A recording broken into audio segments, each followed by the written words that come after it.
unamused than you. But here we are, we have to wait for those people. In the meantime, if our production crew has some ICPAU videos or stuff like that, please go ahead and play some videos.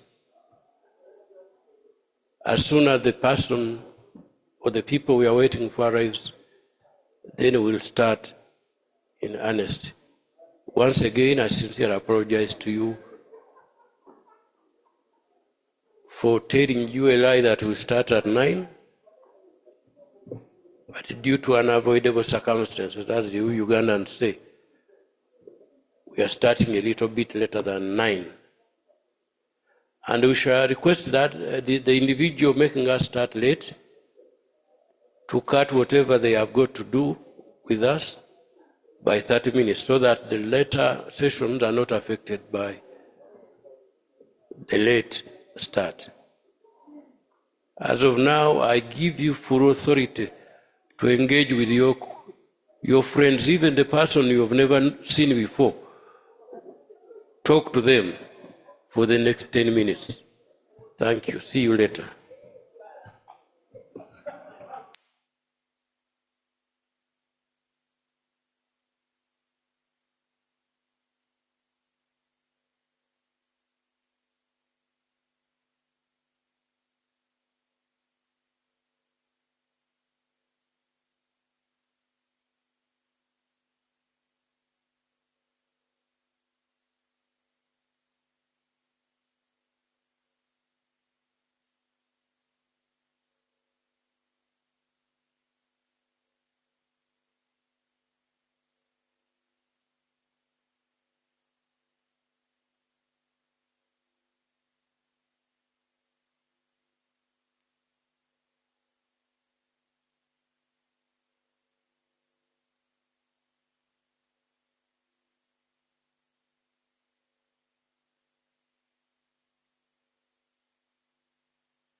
Once again, I'm here, and this time I'll be here very briefly. My purpose is to invite our CEO to come and just give us updates about our institute as we wait for the official start. CPA Derek Nkajja, please come and speak to your people.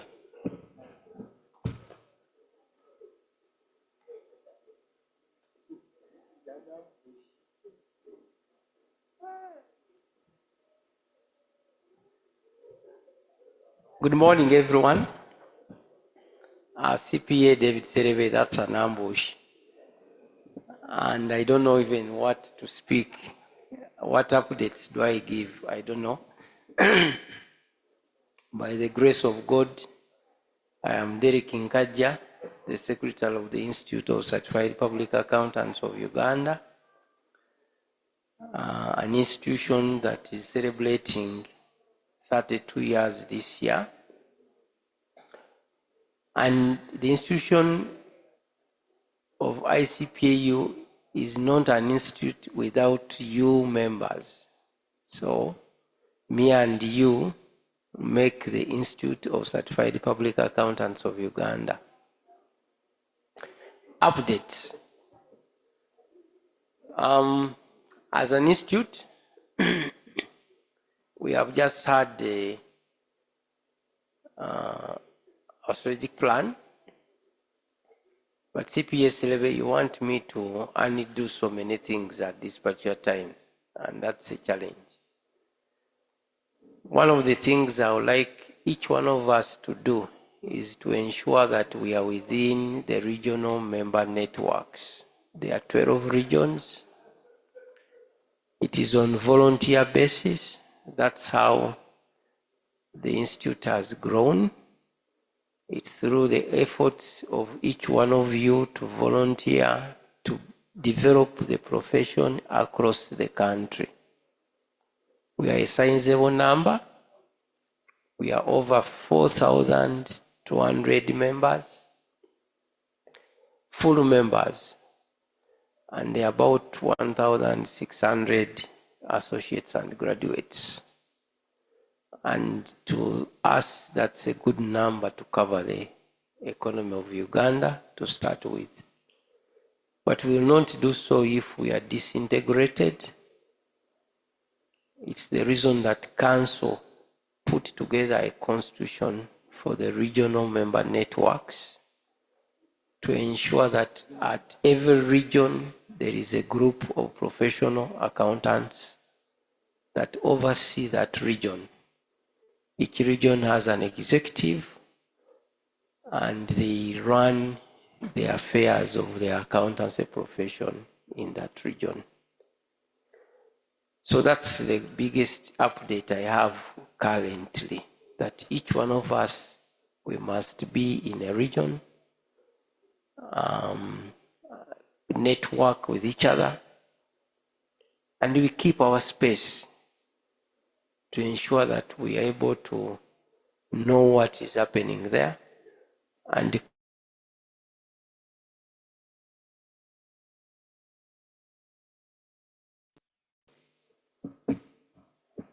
I hope I have given the update, CPA survey. Yes, I think that's the only update that is worth sharing for economic policy, because through that we will be able to drive policies from regional to the central.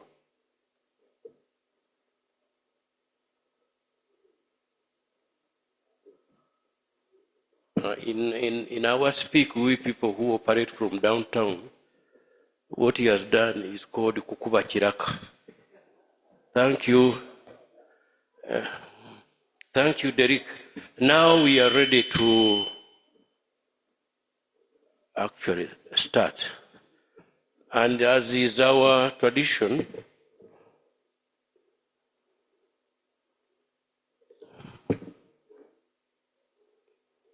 we start our day and events with a prayer. So CPA Florence Mutiaba, Pastor Florence, please come and lead us into a word of prayer. After her prayer, we all stand up and the lyrics of the anthems will be displayed. And they're also in your book. Please don't be there just saying,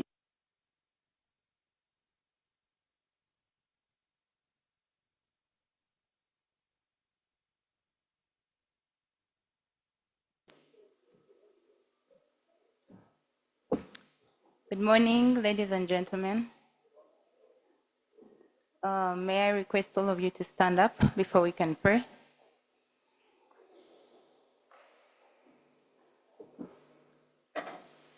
Loving Heavenly Father, we thank you so much for this new day. We thank you for the gift of life. We thank you for our health. And we thank you for enabling us to get here safely. We pray for those that are still on the way, that you will enable them to reach here safely as well. We dedicate this 12th Economic Forum before you, and we pray, Lord, that you preside over the whole forum, where everything that's been prepared for the forum go as planned. And we pray that you will grant us good weather in this season. In Jesus' name I prayed. Amen. Now I see people sitting down. Who told you? Open page 5 and then technical team, please. We are ready to go. Thank you, CPA Pastor Florence Mutiaba.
Now you have my permission to sit. But when you stand here, when the anthems are played, you are an amusing, I will not say amazing audience, you are amusing.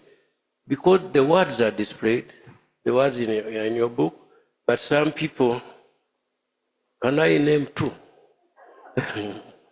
You know yourselves, you totally refuse to utter a single word of the lyrics.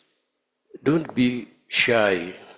I know some of you last sang when you are in the, I will not say church choir. I know some of you never subscribe to churches. When you are in the school choirs, but when you are in a crowd of friends like this, at least sing, try to sing. Nobody will tell about you. Now, I want to draw your attention to the people, some of you who are here physically. This book is not given to you for accountability when you go home. It's actually supposed to guide you during the event. You will be interested in pages 15, 16, and 17, where you have guidelines about the dress code, about the evenings, what is expected of you in the evenings. Please, we don't expect this time for you to come in shorts and knee shoes for dinners. The guidelines are there. And then in the medical camp, what is done at the medical camp is shown there. At one time, the people conducting the medical camp said one or two people went there and they wanted something to do with their bajaja. You know, they don't go into that. This is science, scientific. Okay. A white man is science, because even the other one is science. The medical camp is strictly for, and it's done when lights are on. The other one, I know you don't ask me where I found out, but I know the other one is done when in total darkness. But this one is done in full light. Our theme today is, as you see, enhancing the productive sectors for sustainable development. An attempt has been made to display some of the things which contribute to our productive sector. But I want a consultant between now and lunchtime to advise on what we can put here as a display for session 8. Look in your book, there is session 8. We thought hard and we couldn't find something appropriate to display. Please, if you can, advise on what to display here to describe session 8. You are welcome. At this point, I want to invite the chair of the next session, who is the vice president of the institute, to start moving to take up your seat. And as the vice president comes, talking about presidents, I think you people, both here and online, clap for yourselves.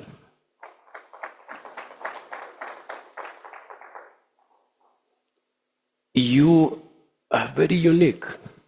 There are not many places where you have 6 former presidents among you. I think that's why ICPA is a leader. We have former presidents, and they don't label each other past leaders. They even smile with the sitting president. So, in case some of you don't know the past presidents, I will attempt to name them in their order. CPA George Egado, please stand up and wave to the cameras and the people around here.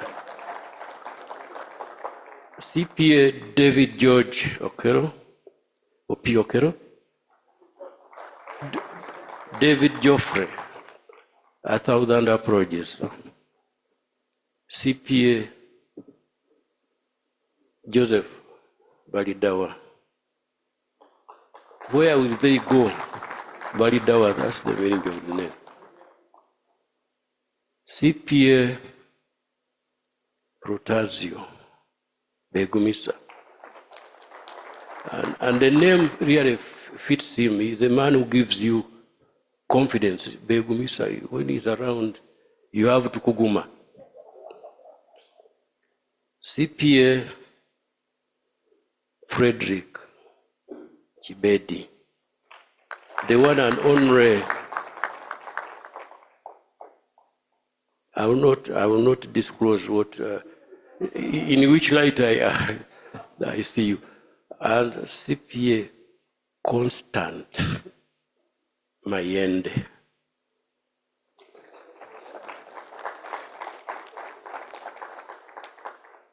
And finally, the one and only president of the institute, who is a lady. Is it a lady or a woman? What is the politically correct description? Lady. But when you are in a church and you are getting married, they say you are marrying this woman.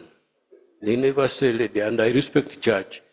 So if church calls you woman, the first woman president of the institute and the sitting president. Thank you. Mr. Vice President, take your people wherever you want to take them. Thank you.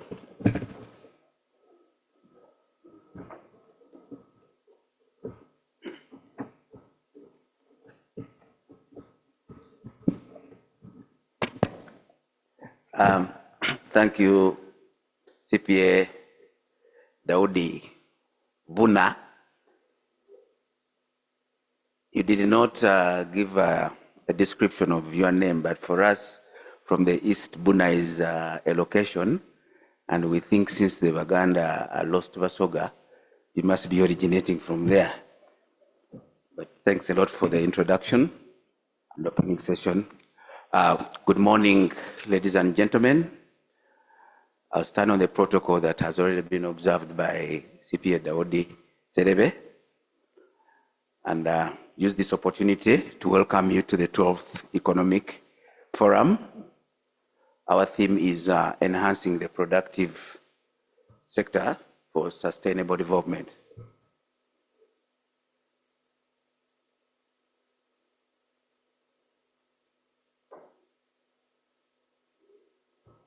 Thank you. He was trying to emphasize that issues to deal with his name depend on how many letters are in the alphabet. The Vasogas seem to have fewer. Before we proceed, today is an event where we are also using technology as part of our proceedings. And many of us, I trust, are digital migrants. We have only recently migrated into the digital era, having originated in BC before computers. So we may need a brief from the IT support to run us through how we can utilize the resources, the IT resources available to us. Zach and Tim.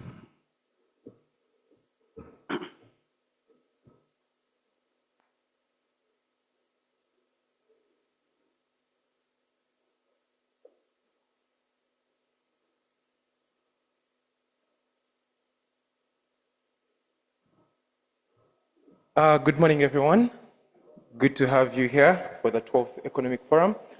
I'm just going to take you through a brief on the technology we are using. We want you to share your reviews, to share your comments, to share your polls via two platforms. We are using Slido, and the people online, we are really using Zoom. So we are going to start with Zoom. Everyone on Zoom in the online right now, they're going to receive a notification that asks them to allow to ask their questions through Slido. So on Zoom, we want you to put your questions mostly on the Slido platform, but also we empower you to use the Q&A session, but not the chats. If you put a question on chat, we might forget to display it. So right now, Simon? Yes. So now everyone is receiving that notification you see in the corner that says from Slido, polling and questions. So you say open, those that are online. So you'd be able to open and you'll be able to answer questions. Key remarks, this integration is only shown to those people that are using their laptops and not mobile. So the guys who are using mobile, the people that are using mobile, I empower you, you put your questions under the Q&A on Zoom. The rest that are using computers in their work offices, in their workstations, they can be able to access that platform on Slido through Zoom. They don't have to go between applications. They can get all this information from Zoom. Now, for everyone who is here, we really want to encourage you to share as many comments, as many questions, as many complementary to the presentations. So we are really going to rely on Zoom. Please display, we are going to rely on Slido. Please display Slido.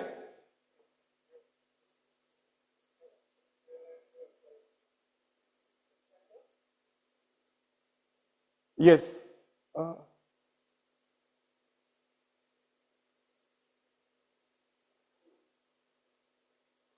Technology is also trying to play us. So for everyone here, that's the QR code.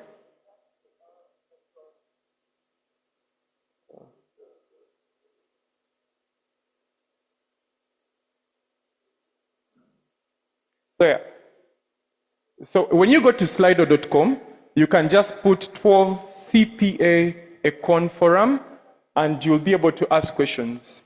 We are going to display a QR code, which you can be able to scan on your phone, especially for those that use iOS. It will redirect straight to the Slido platform, and you'll be able to share all your comments, your questions, your complimentaries to the event. That platform, again, will be able to display polls at the end of each session.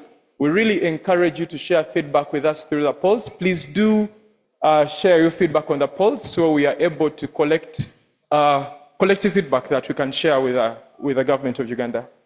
With that, I want to thank you all, and I bring back the Vice President. Thank you. Thank you, Zach. Ladies and gentlemen, we have our first session for the day, and it shall begin with welcome remarks from our CEO, CPA Derek Nkaja, who I request to please come join us. And he will also invite our own current president, CPA Josephine Osia, we will be much honored if she can come and join us. And she'll also be giving us welcome remarks and inviting our keynote speaker, who will give us our opening and keynote address on the theme, Enhancing Productive Sectors for Sustainable Development. Our keynote speaker is Joseph Enyimu, who is a development economist and serves as Commissioner Economic Development Policy and Research Department at the Ministry of Finance and Planning and Economic Development. And may I have this honor of inviting him to join us at the front.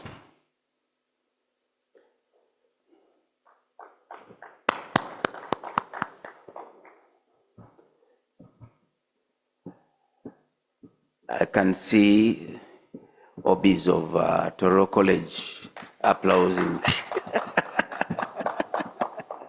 one of their own.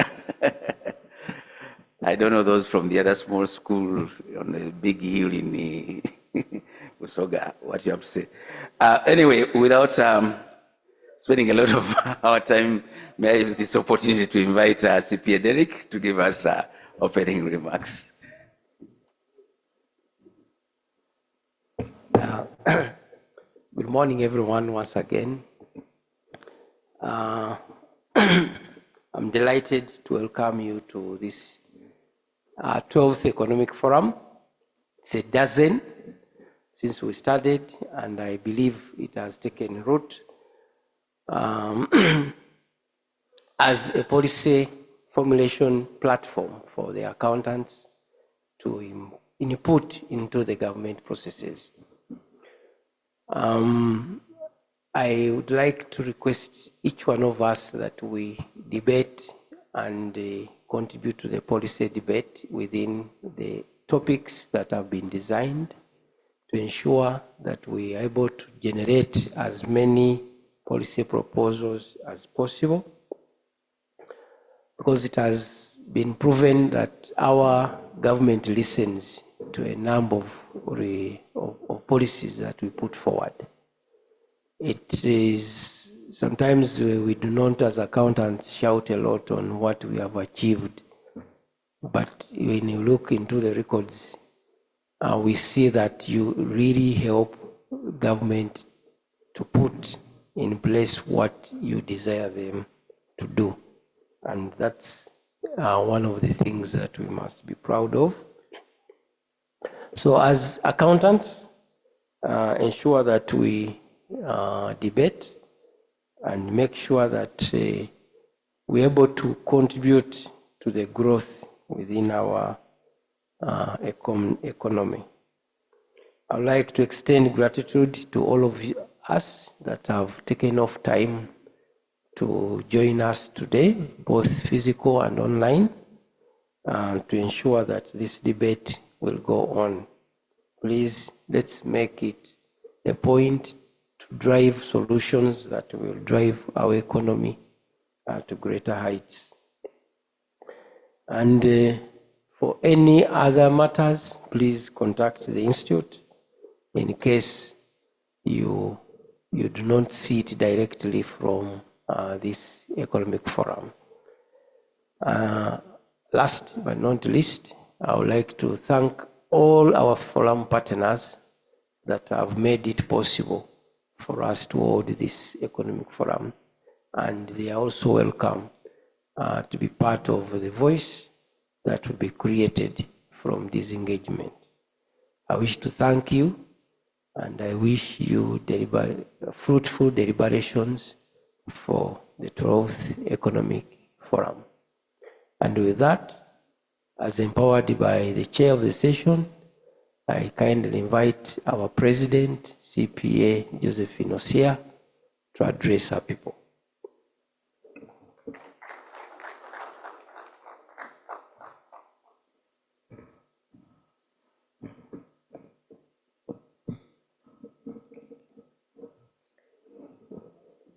Our keynote speaker, Mr. Joseph Enyimu, the Commissioner of Economic Development Policy and Research Department of the Ministry of Finance, Planning and Economic Development, members of ICPAU Council, members of the committees of ICPAU present, guest speakers, past presidents present, CPAs and participants present here and those online, the media, ladies and gentlemen. So good morning, everyone. First of all, I would like to welcome all of you to this 12th Economic Forum, but particularly our MC recognized our past presidents, but I would like to again recognize the presence of 6 of our past presidents, and I would like to thank them very much for coming. So can we give them a round of applause? I would also like to recognize the presence of my council members present. If you could just stand up for recognition. Thank you very much. Those are the people with who support me at council. Thank you. So I bring you greetings from PAFA, the Pan-African Federation of Accountants General Assembly, which we held last week together, and we attended with CPA Derek, and we had quite a number of fruitful deliberations there. But one of the key things that we talked about was around the international standards. And the focus was really on the IFRS for SMEs and also the standards for sustainability reporting. We also did talk about the standards, international standards of auditing on the audit of financial statements of less complex entities. And the Council will soon pronounce itself on the direction for Uganda. Regarding sustainability reporting, in line with the revisions of the implementation guide for the IFRS, as Council, we have reconfirmed the definition of the public interest entities, and we did this after engaging a number of stakeholders. So members, you're encouraged to be conversant with the developments in the standards and to comply accordingly. We also had the establishment of the Forum of Women in Accountancy in Africa at the forum. It's still in its preliminary stages, but for me, that's an exciting event, and I'm looking forward to seeing that grow in Uganda. So in due course, the Institute will be in touch. So ladies, be on alert. We are going to form the Forum for Women in Accountancy in Uganda, which will then be part of the bigger PAFA Women in Accountancy. We also, Keto Kayemba, the president, CPA Keto Kayemba, the president of Pan-African Federation of Accountants, launched the Africa Congress of Accountants. And this year it's going to be in Kigali. And we are hoping to see all of you there. It's going to be on the 6th and 9th of May 2025. And this is the 8th ACOA conference. And I'm hoping that we will again attend in big numbers. So this year we had the East Africa Congress of Accountants in Kigali, and Uganda had the biggest delegation of about 150 participants. So I'm hoping that come next year, we've given you almost a year's notice. Please plan and let's be in Rwanda in a big way and take that prize again for being the biggest delegation. So you are all welcome to ACOA next year in Kigali. So back to the Economic Forum, why we are here today. I usually like the discussions that happen here at the forum. And it's because a number of things eventually do find their way into policy, into government policies. And you'll see that as later on, I'll tell you some of the things that have that materialized. In this forum, as you'll notice, the budget that we have is quite enormous. And of course, very soon we're going to see the pressure that is going to come with that. But I know that as Ugandans, we are very resilient. But that said, I think the key issue of corruption must be addressed head on.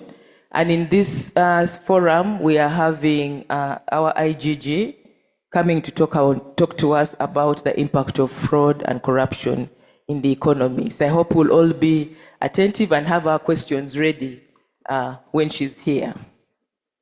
I'm also hoping that we'll be able to come up with some real practical solutions. I think we've talked about corruption for a long time, but I think it's about time we came with real practical solutions that will help us start to resolve this issue and therefore contribute to the development of our country.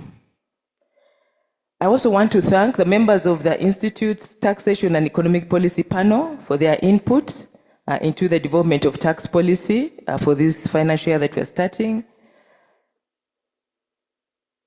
Key to note is the issues around advocacy and thought leadership are quite fundamental to the Institute. And on 15th April this year, CPA Siraj Baguma Kanyesije, the chairperson of the ICPAU Taxation and Economic Policy, submitted to Parliament. I don't know if CPA Siraj is here yet, but I think he needs quite a round of applause because he went to Parliament. He went to Parliament and submitted our proposals and made comments on both the tax and revenue bills for 2024. And one of the things we're happy to note is that the 300 shillings that had been proposed as excise duty on kerosene was dropped, and also that the extended waiver on the outstanding penalties the waiver for penalties was extended up to December 2024. The CPA Economic Forum is an economic policy think tank for accountants and other professionals. So in 2013, the Accountants Act was amended and a new function was introduced for council. And that is to advise government on matters of financial accountability and management in all sectors of the economy. So as the council, then it was deliberated and it was found fit that we needed to hold a forum where we'd be able to get ideas that would then be able to support that role. So in 2012, the Economic Forum was introduced, which stimulated a lot of debate. And so working closely with the National Planning Authority to raise policy recommendations for the national budget.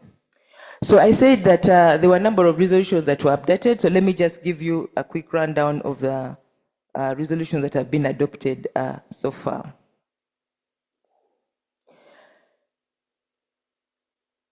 I'm pleased to report that the CPA Economic Forum has yielded impact as seen in the recommendations adopted over the years. When we met in the 11th Economic Forum last year, we discussed the national priorities for economic social development under 8 areas, which was national security, oil and gas, education focusing on the reforms in the new curriculum, labor exports, industrialization, value addition in agriculture, tourism, and cooperatives as a driver for socio-economic transformation.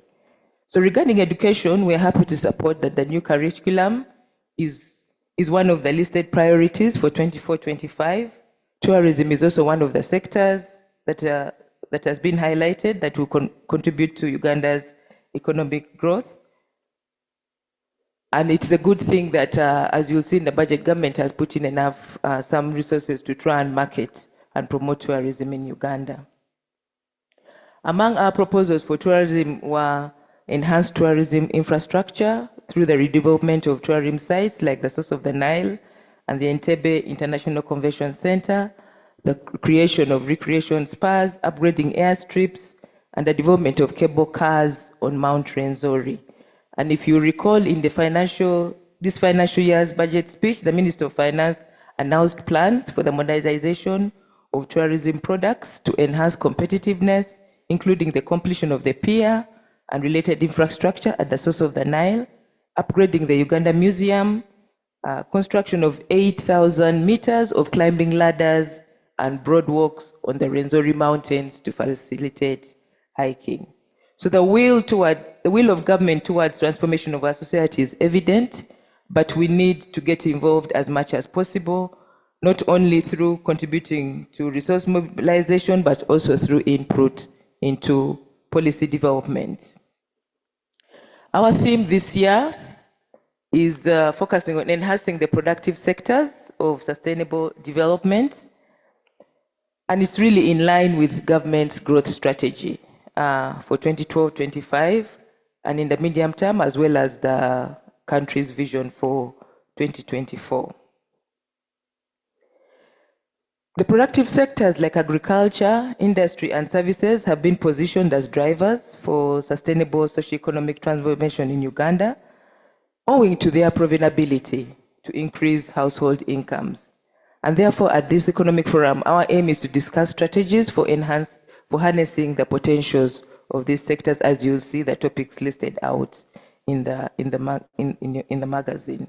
So we selected 9 areas, and we have quite an interesting line of speakers, and I'm really hoping that we are going to be able to engage quite actively.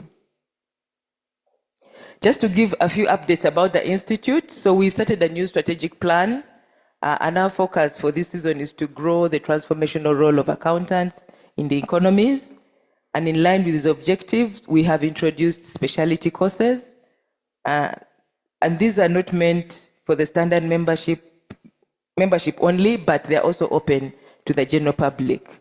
So as our core mandate revolves around education, our goal this season is to increase relevance to the nation through equipping members of the public with knowledge and skills that will enhance their productivity. As you all know, a skilled workforce will in turn enhance the productivity of our nation. So in June, we held a masterclass for tuition providers, focusing on effective teaching methods. And in July, we're going to hold a masterclass for those who studied foreign accountancy courses. The masterclass will make the holders of these foreign accountancy qualifications eligible for ICPAU membership. These members previously had to study some papers of CPA before they became eligible, but the masterclass is a simplified route. We also have a masterclass for business valuation later this year, and we'll be informing you of others that we have in the pipeline.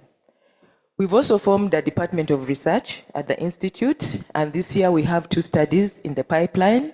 The first one is concerned with students' performance in the professional courses. We've noted the pass rate is not very good, so we needed to understand why that is the case and see how we can improve that. And the other is concerned around the cost-benefit analysis of the IFRS of the SMEs accounting standards. So these, once we have these results, we'll be able to share them. So our new strategic plan is heavily outward-looking, and we have activated the regional member networks as one of the avenues of increasing the relevance of accountants in the communities. And so you'll see accountants get involved in a number of projects. So regional networks are formal groups of ICPAU members connected by geography in the various regions in Uganda, and we have 12 of them. Let me just highlight some of the issues that have happened in the regional networks. So the members of West Nile regional member networks, I don't know if there are any here or the ones online. The members of West Nile have established a training institution for professional accountancy education, Arua Business School, and as a team, they are mentoring several young people and equipping them with skills to become professional accountants. They need a round of applause for that. So recently, we also had the Central Regional Members Network make a cash contribution towards the construction of a bridge in Kansanga to facilitate access by primary and secondary school students in the area. Again, they also need a round of applause for that. The Eastern Regional Network is currently mobilizing a blood donation drive with a target of getting 1,000 pints for mothers at Mbale Referral Hospital. So we encourage all of you to support that cause and donate blood. So those are some of the activities that our members are doing in the communities to try and create impact and therefore make accountancy relevant. Our keynote speaker, ESG remains a dominant topic in the corporate corridors, and through the Financial Reporting Awards, the Institute continues to promote the adoption of ESG practices in organizations. So for the 3rd consecutive year, the theme for the Financial Reporting Award revolves around ESG compliance. So this year's theme is promoting excellence in corporate reporting and disclosing ESG performance and progress. And the intention this year is to give a chance to organizations to demonstrate how far they have progressed in terms of implementing the feedback from the FIRE Awards evaluators regarding ESG, especially in reference to the sustainability reporting standards. So since we shifted focus to ESG in 2022, we have registered remarkable improvement in the ESG commitments and the disclosures, and we hope to impact even more organizations this year. The Institute relies quite heavily on partnerships with like-minded institutions to further its mandate. So through strategic collaborations, we've been able to extend our services to various sectors. And on this note, ladies and gentlemen, permit me recognize the partners of the 12th CPA Economic Forum. These organizations have generously offered financial support, which has enabled us to provide value to the participants.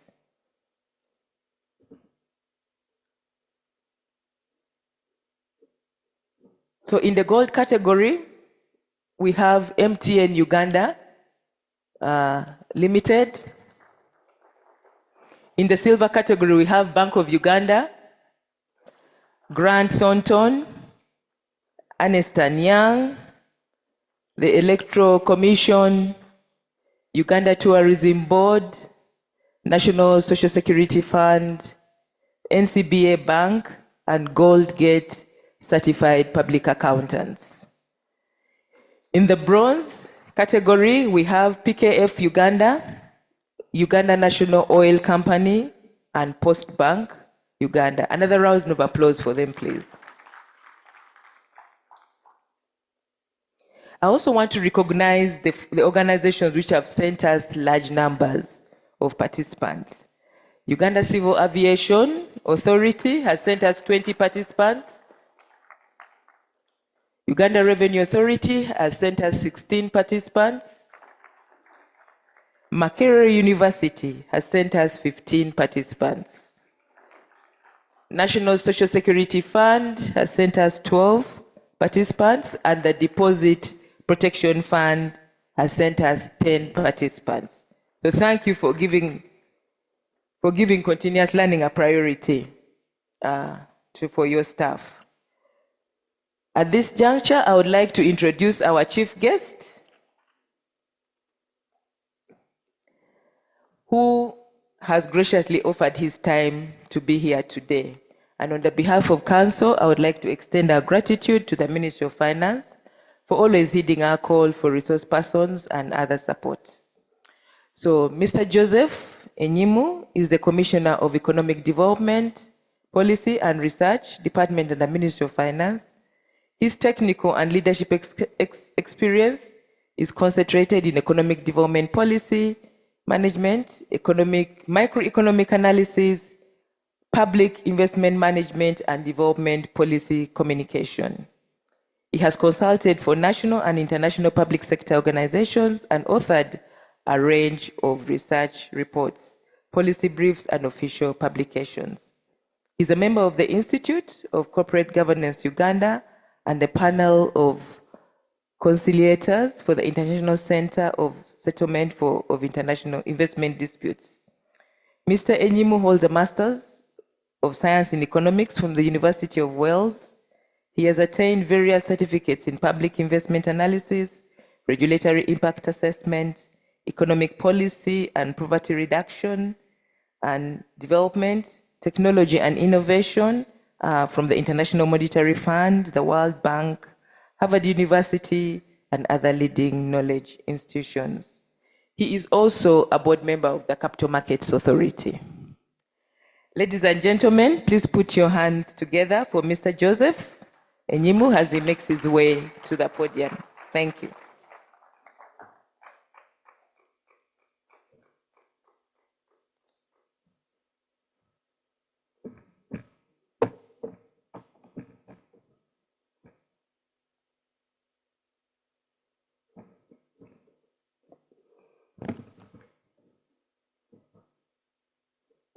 Members of Parliament present here,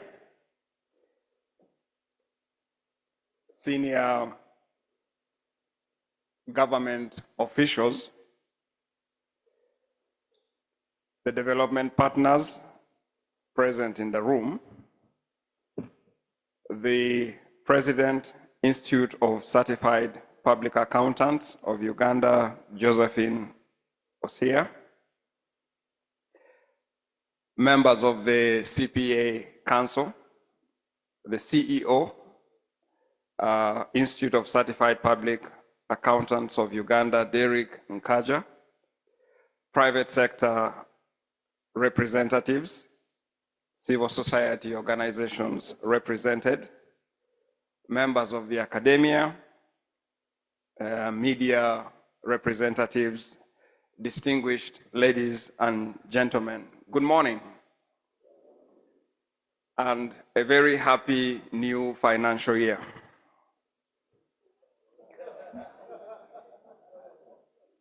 It is a pleasure and a great honor to join you here, and I want to bring you sincere apologies from PSST. He has been unable to join you for reasons really beyond his control. Some of you may be aware that a cabinet retreat was scheduled this week all the way at the National Leadership Institute. And I must salute you. It is not always that I hear a very beautiful version of the national anthem like the one we sang today. It was a very good remix of the national anthem.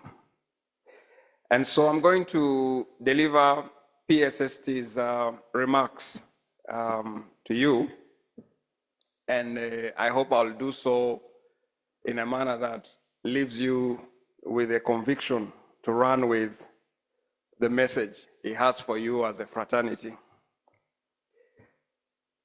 I thank the leadership of CPA for convening the 12th forum, economic forum under the theme Enhancing Productive Sectors for Sustainable Development, and for the opportunity to address you in your respective capacities.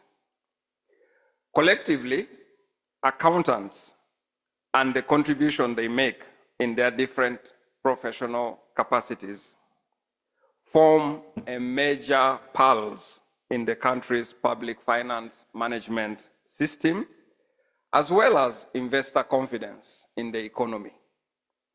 It is said that economists and accountants have little in common in their analytical frameworks. I do, however, believe that they both agree on the principle embodied in this quote by Bob Talbot. And I quote, "Teaching kids to count is fine, but teaching them what counts is best." The principle of this quote is the essence and heart of sustainable development. For the Ministry of Finance, Planning and Economic Development, this forum is timely. It will, among other things, feed into our upcoming Economic Growth Forum in September. Some of you are aware, we hold this as the opening public event for the budget consultative process and the annual budget cycle. I therefore call upon you to plan effectively to participate at the 2024 Economic Growth Forum using the outcomes of your discussions today. A helpful way to start today's dialogue is to harmonize our understanding of productive sectors. Productive sectors are defined as the real sectors of the economy, the part of the economy that produces goods and services, as opposed to the financial sector, which deals with money and investments. It includes industries such as agriculture, manufacturing, construction, and services that directly contribute to the production of tangible goods and services. The question of enhancing productive sectors essentially arises because the transformation of inputs such as land, labor, capital, and technology into outputs such as goods and services is often a function of both tangible and intangible capabilities in an economy. These include aspects such as laws and regulations, institutions, peace, and security, among others. Talking about productivity sectors inevitably leads us to a discussion on productivity, a measure of efficiency that tells us how well a person completes a task or how well participants in the economy change inputs into outputs. Recent findings show that in under one generation, the number of Ugandans working in agriculture tripled from under 4 million in 1990 to nearly 11 million in 2020. 2018. And this is largely due to population growth. As a result, worker productivity in the country is low and has been declining since 2000. This is coupled with a high labor underutilization rate, just 42%. Government recognizes the above context and the priorities in the budget for financial year 2024-25 aim to address that situation. For the record, the first priority of the budget for 24-25 is investing in the people through education, healthcare, water, sanitation, and hygiene. This priority has an approved total allocation of over 10 trillion shillings. The other priorities in the budget for 2024-25 are peace and security, and I am happy that those are one of the priorities you listed during your 11th Economic Forum. The other one is maintenance of roads, construction of a few strategic roads, as well as rehabilitation of the meter gauge railway and construction, of course, of the standard gauge railway.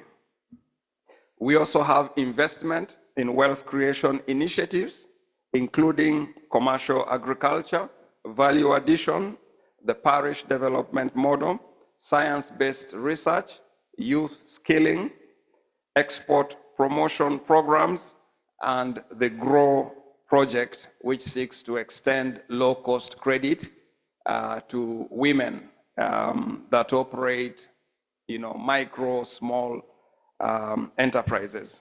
Together, they command a budget allocation of over 2.6 trillion. Electricity transmission, distribution, and utilization of the existing energy stock is also a high priority. And then disaster response management, using resources from the contingency fund. As accountants here, I think you'll appreciate that risk management is a very prudent practice, and we endeavor to adhere to that in planning. And then, of course, we have our international commitments for regional and global partnerships, which are very vital in securing some of our strategic interests. How do the above priorities address the productivity question facing the country?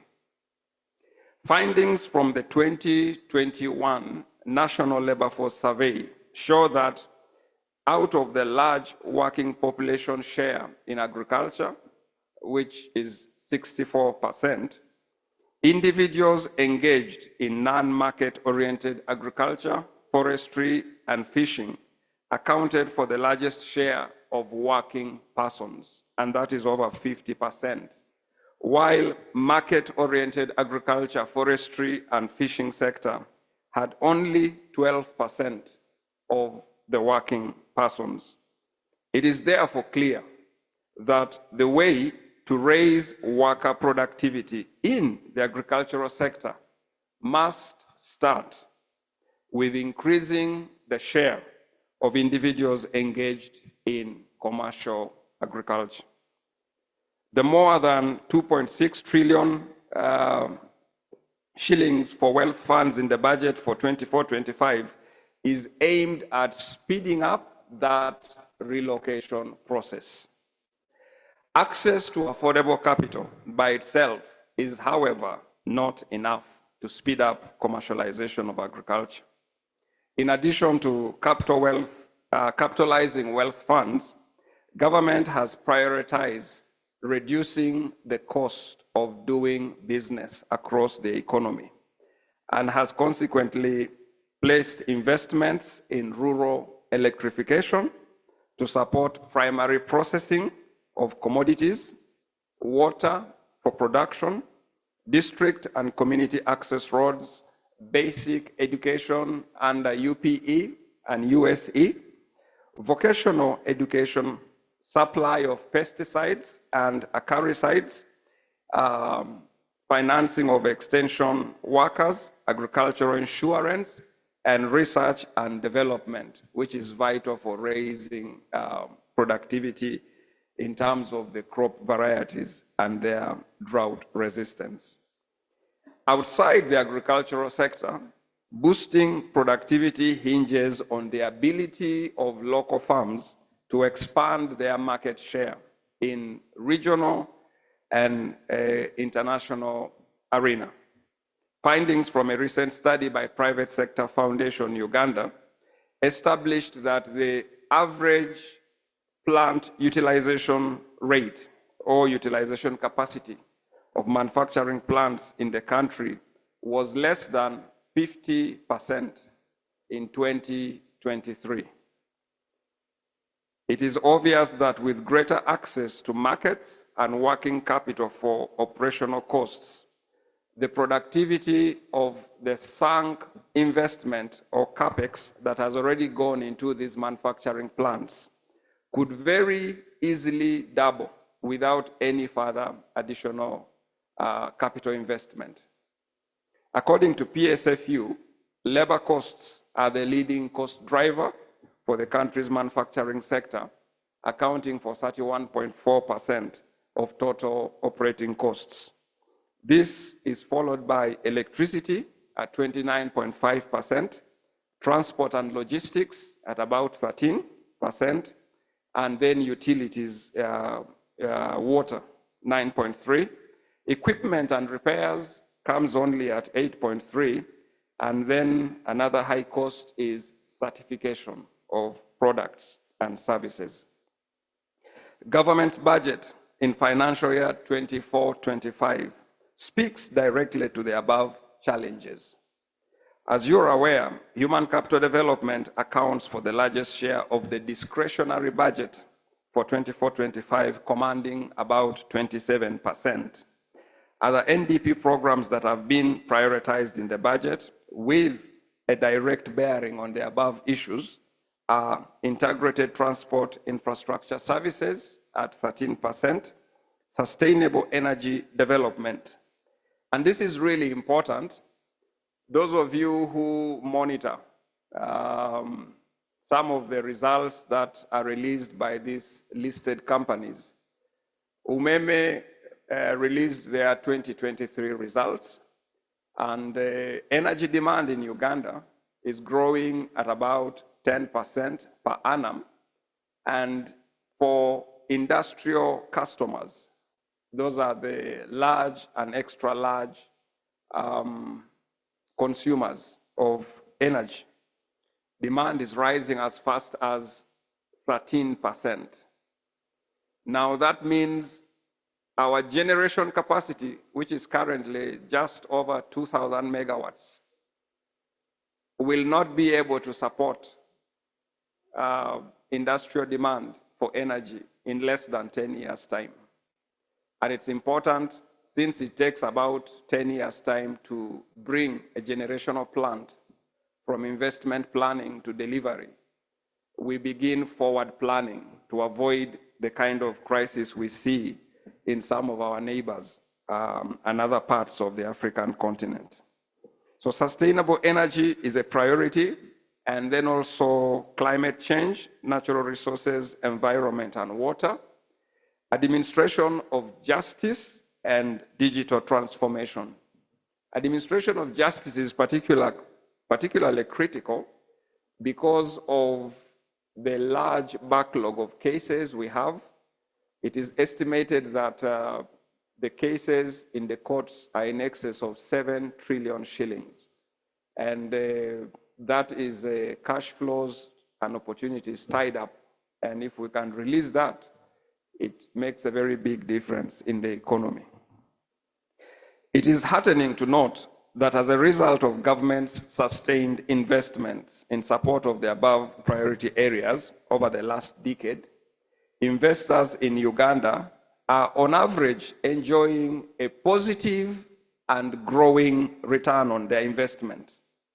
The latest national parameters and commodity-specific conversion factors for Uganda, generated in 2022, revealed that the return to domestic investment in Uganda increased from 12% in 2026 to 14% in 2022.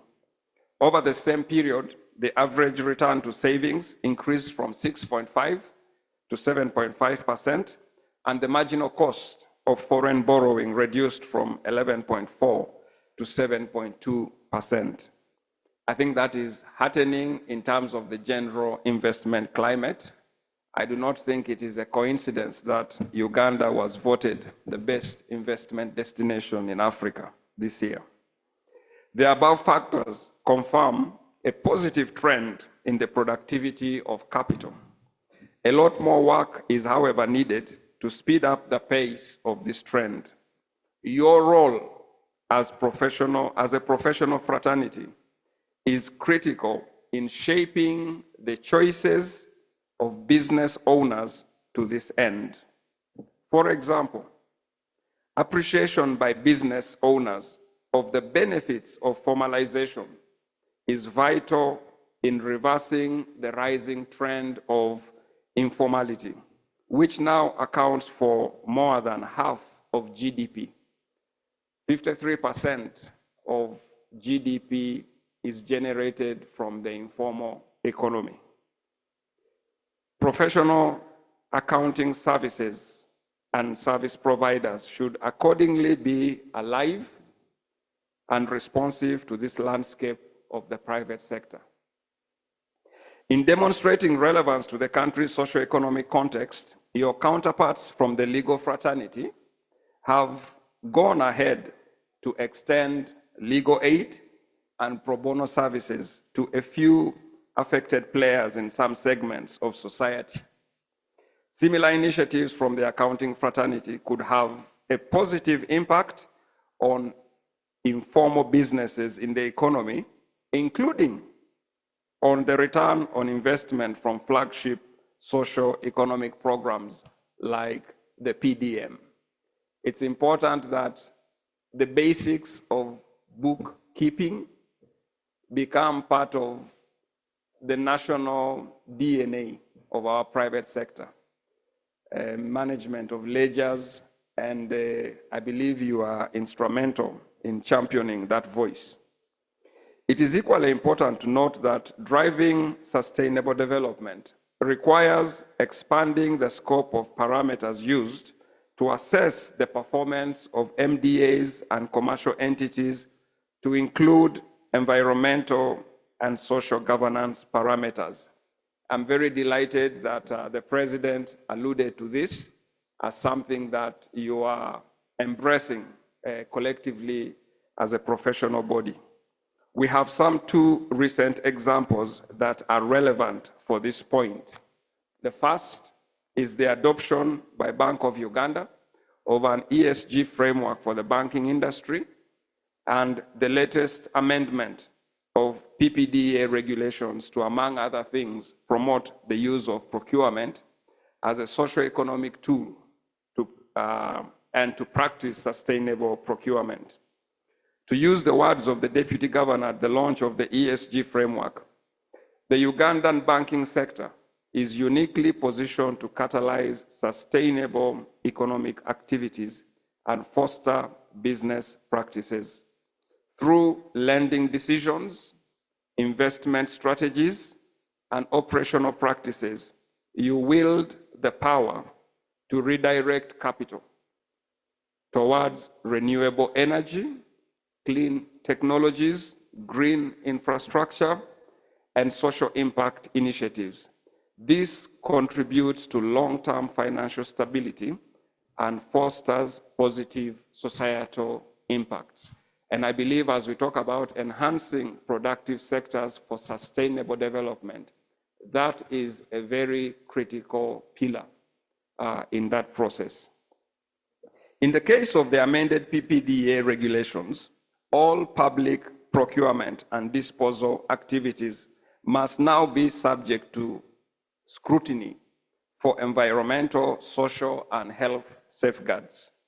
This amendment will enhance reservation of selected procurement opportunities for small and medium enterprises and special interest groups, and enable more local companies and business persons to benefit from public procurement opportunities. For example, 15% of an entity's annual procurement plan budget will henceforth be reserved for award to registered associations of women, youth, persons with disabilities. Similarly, a central government entity shall reserve procurement requirements for supplies, works, consultancy, and non-consultancy services whose value does not exceed 30 million shillings to registered associations of women, youth, and persons with disability. In the case of local governments, a local government procuring and disposing entity is required to reserve procurement for supplies, works, consultancy, and non-consultancy services whose value does not exceed 10 million shillings to registered associations of women, youth, and persons with disability. And I believe this also reinforces my earlier point that many of these associations operate with a very high degree of informality. And as you know, transacting business with government requires that there be a step up in their organizational capabilities. And I believe your role in supporting them is much, much welcome. The above two reforms highlight the role of regulators in enhancing productive sectors for sustainable development. I urge the accounting fraternity to fully and firmly lend its weight to these and other upcoming related reforms. In conclusion, government is approaching the enhancement of productive sectors within the context of the strategy for expanding the size of the economy tenfold, from about USD 50 billion in financial year 22-23 to USD 500 billion by 2040. The first phase of that strategy entails doubling the size of GDP by 2030 under NDP 4 to over USD 100 billion. And so we have a 5-year window to do an unprecedented undertaking as a country. But it is not an impossibility. Our neighbor, Ethiopia, did so recently. They were able to double their GDP in 5 years' time. And so under the tenfold growth strategy, the opportunities for enhancing productive sectors have been identified in 4 areas. We simply refer to them as the ATMs, and that is agro-industrialization, tourism development, mineral development, including oil and gas, and then science, technology, and innovation, including ICT. Implementation of the tenfold growth strategy must and will be regularly audited. We count on certified public accountants to get a good grasp of the tenfold strategy and to use the accounting and audit function to effectively and efficiently mainstream execution of the strategy across value chains of all productive sectors. I thank you for your kind attention.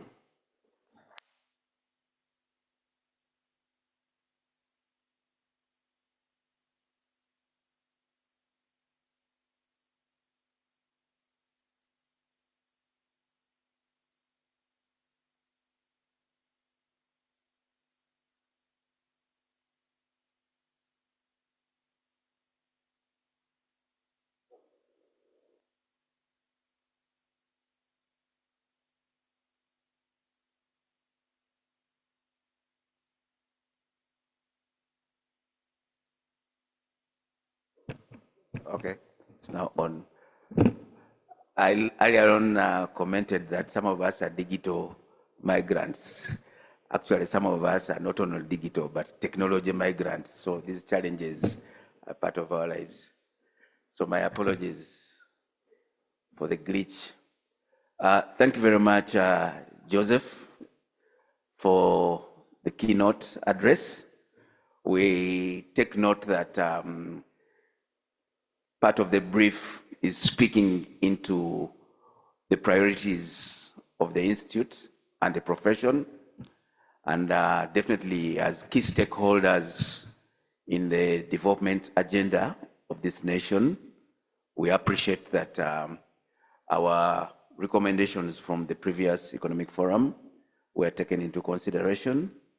And we are also very appreciative of the good working relationship that the Institute has got with the Ministry of Finance, Planning and Economic Development. It's our parent ministry. As we conclude this morning's session, Joseph, it is our practice as an institute to have a nominal appreciation so that we keep within our ethical boundaries. So may I use this opportunity to request our president to please hand over our token of appreciation to Joseph.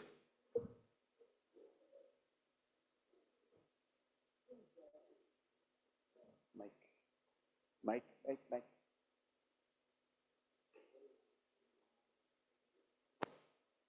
Mobile mic.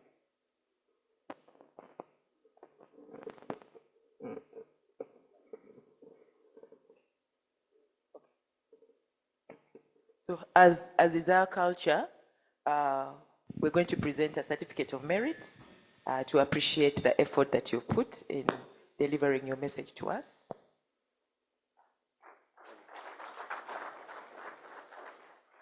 We also have a small, as you said, a nominal token,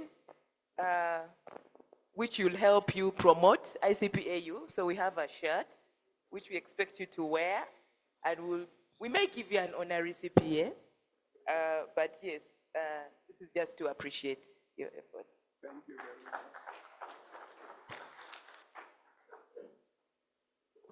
So thank you very much, and we hope to see you again in other events. Thank you. Thank you very much, President. Thank you very much to the audience, those physically present and those online. That marks the end of our morning session. And may I use this opportunity to invite our keynote speaker, President, Secretary, our past presidents and members of council for a group photo, as is our custom at these events. And I hand over to the MC, who is already here. Thank you very much, CPA Ronald Mutumba. Yeah, that's payback time. If you call me Buna, I call you Mutumba. Hata settled. Now, my mother told me never to tell a lie. If you don't believe me, you can ask her because she's here.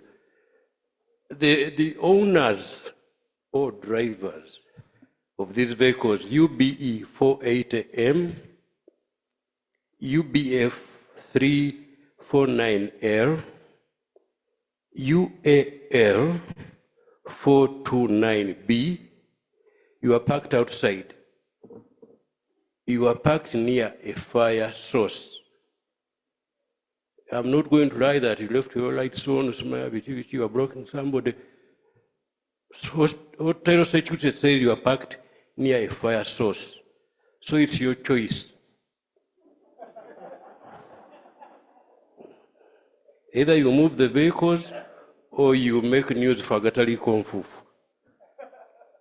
Now, we've been able to plow back a bit over time, and now it's time for one of our main sponsors, our key sponsors, But government stopped us calling them sponsors. They are partners. No?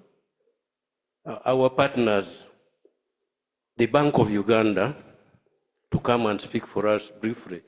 We are privileged to have the Director Communications of the Bank of Uganda, Mr. Egesa Kenneth. Please, Kenneth, come and speak to us as a partner, not a sponsor. Thank you.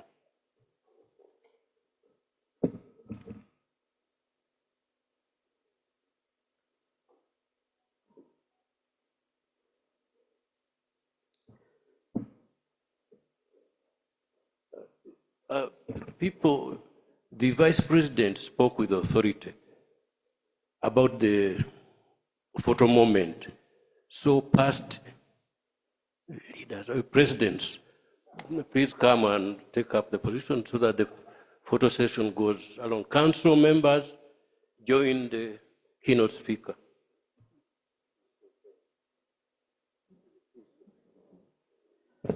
Thank you very much, MC. I will ride on the protocol that has already been established. My name is Kenneth Egesa. I'm the Director Communications Department at Bank of Uganda. And I bring you greetings from the Deputy Governor, who wishes you very successful discussions at this forum. A very good morning to you all. And first and foremost, I'm delighted to be able to talk to you today about two out of many tasks that we do at the Bank of Uganda that specifically excite us at the Bank of Uganda as we pursue our mandate. And these are the topic on financial inclusion and sustainability. The keynote speaker already complimented us on the work we are doing on ESG, and I'd like to appreciate him for that vote of confidence. So on to the remarks. I'll start by giving a background or painting a picture for you. So imagine a future for Uganda where lush rainforests teem with life, rivers flow with clean water, and fertile fields provide bountiful harvests. Communities thrive, empowered by access to clean energy, sustainable practices, and equal opportunities. Women, youth, by the way, over 70% of the population of Uganda, as per the new numbers, are youth. The disabled all flourish as active participants in a thriving economy. Uganda's vibrant economy flourishes in harmony with the environment, with strong governance, ensuring a brighter future for all. So just imagine that. This vision isn't just a dream. It's a path that the Bank of Uganda has imagined, and we are working towards building this together with all the stakeholders. So we recently took a crucial step by revising our mission statement to include socio-economic transformation as a drive towards this vision. This vision is not just about numbers, but it is about people. The beautiful land we call home, Uganda, and building a future that is inclusive, just, and empowers everyone. So you could think of it like nurturing a diverse garden. And in this diverse garden, we are planting seeds, which are the ESG principles. We are also tweaking the soil, which are the regulations that we issue out to the financial sector, to ensure that all plants can thrive. So all the products and services offered by the financial sector can reap the benefits that we foresee. So as the guardians of the financial system, we are adjusting our guidelines and expectations for banks and other institutions to focus on good governance, social inclusion, and environmental responsibility, in addition to risk management and all the other regulatory responsibilities we have. So we are working towards ensuring that affordable credit reaches the hands that need it most. We all know that the credit market is concentrated for a few borrowers. So we are working towards addressing that. So we would like to see that banks do not only offer loans for working capital, but offer loans for things like solar panels, sustainable farming, and also prioritize lending to women-led businesses, youth entrepreneurs, and people with disabilities. But of course, making sure that the depositors' funds remain safe. So if we can think of banks expanding access to financial services in rural areas and other supervised financial institutions, where we know currently only 58% of the adults have access, empowering those communities and fostering a spirit of self-reliance, then we believe that these changes we are making will cultivate a more inclusive financial system where everyone has the opportunity to grow. We are not going it alone. We've joined forces with organizations like the Network for the Greening of the Financial System. We are part of the Sustainability Standards and Certification Initiative, where we believe that through sharing knowledge and best practices, like skilled gardeners collaborating to cultivate a flourishing ecosystem, every plant can receive sunlight and water. And the plants here are the women, the youth, the disabled, the small and medium enterprises, and the sun and water is the finance that they need to grow. So we are also working closely with government ministries, the Bankers Association, and countless others, including yourselves.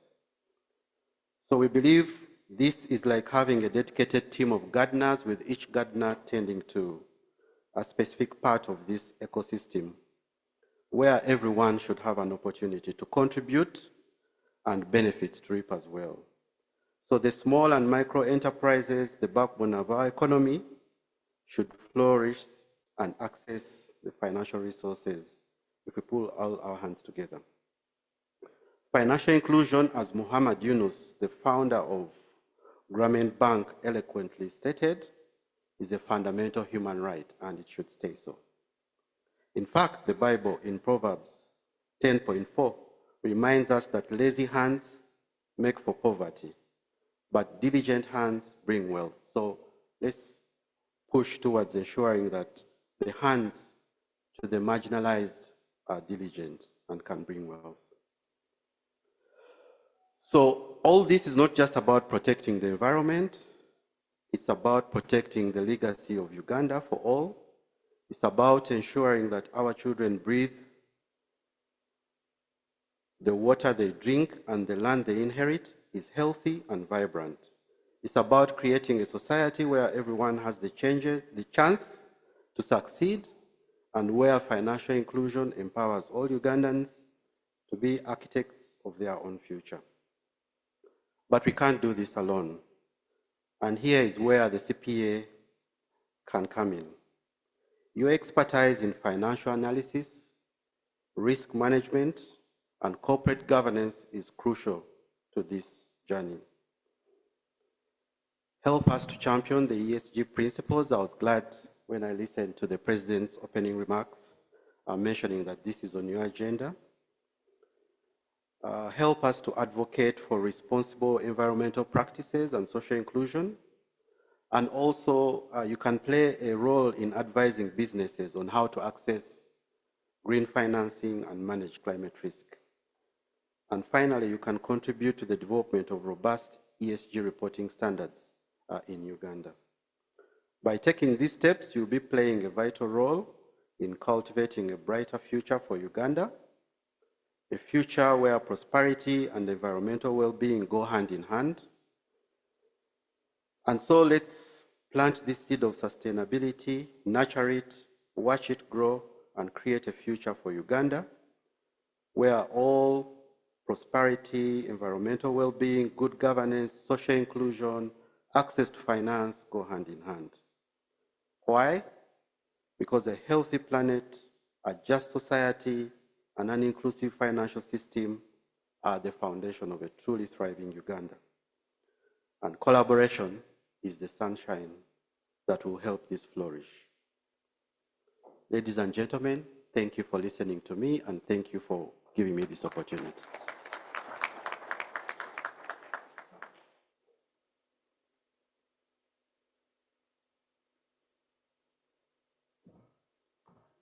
Thank you, Kenneth, and thank you, Bank of Uganda. I've been going through an argument where I say not sponsors, but partners. Okay, if you want to call them sponsors, me, I believe they are partners, because in a partnership, both of you derive value. Sometimes sponsor, you share equally. Even if you have 30% shares. That's my past president. Now, the other argument, when I said first woman president, there was a lot of argument.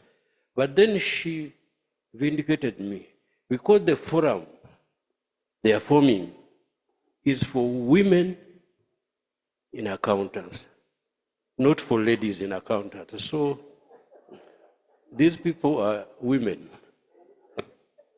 Now, the three of you who have decided to sacrifice your cars, is it a ritual or what?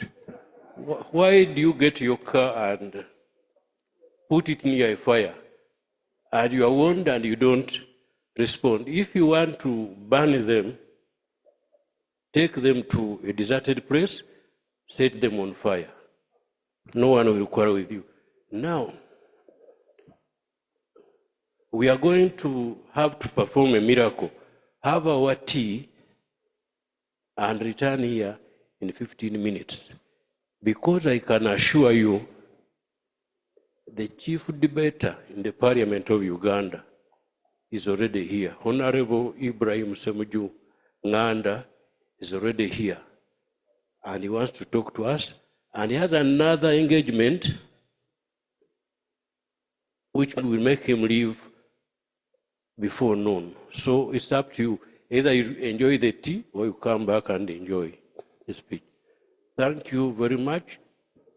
I'm not responsible for making my president, my CEO, my vice president, and Mr. Nyimo sit here. He should have been the chair of that session to dismiss them. But Mr. Vice President, allow me to do your bidding and request those people to go. With all of you four are going to go with Charles Lutimba for a small engagement. Thank you. Go for your tea, I'm serious. It was made for you to, and come back here by 11 o'clock. Thank you.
Hello.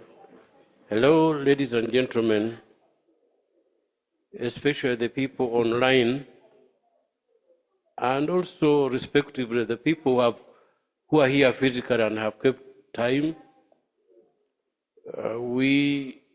I'm getting tired of apologizing for lateness, yet I'm not late. I'm here on time, but then I have to apologize for people who are late. I'm going to start calling out people who come in late to come here and apologize in person. I'm tired of apologizing on people's behalf. Now, as you may have noted on the bag which you are carrying your stuff in, which you've been given, there is a declaration by the Institute that we create impact. And I want us to live by that. By the end of the 3 days we are here, our impact in the next economic cycle of the country should be felt, because we have declared, and we mean it seriously, that we create impact. I have the session chair in the House. I would like to request my past president, Frederick was, thought I would mention the other past president, who was a leader of this institution, or a past leader. Please come and take up your seat. In the meantime, we have been joined by another partner. Sorry? He's not a past president.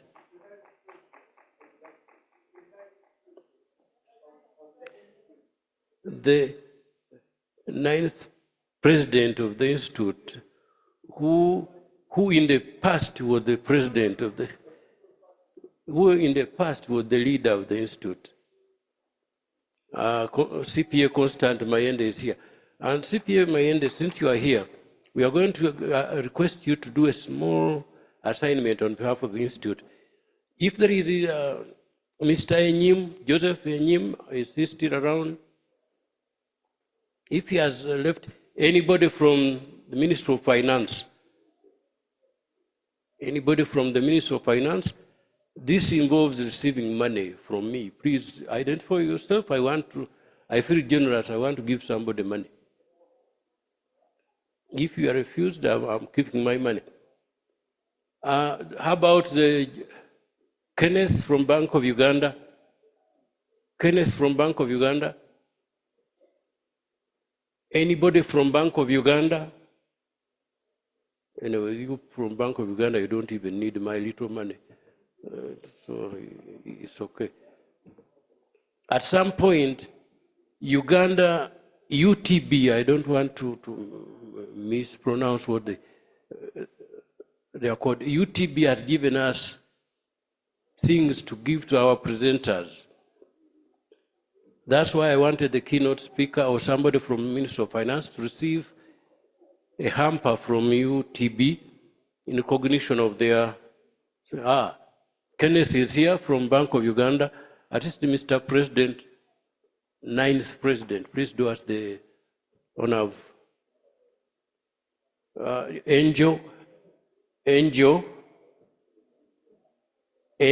please bring whatever is to receive.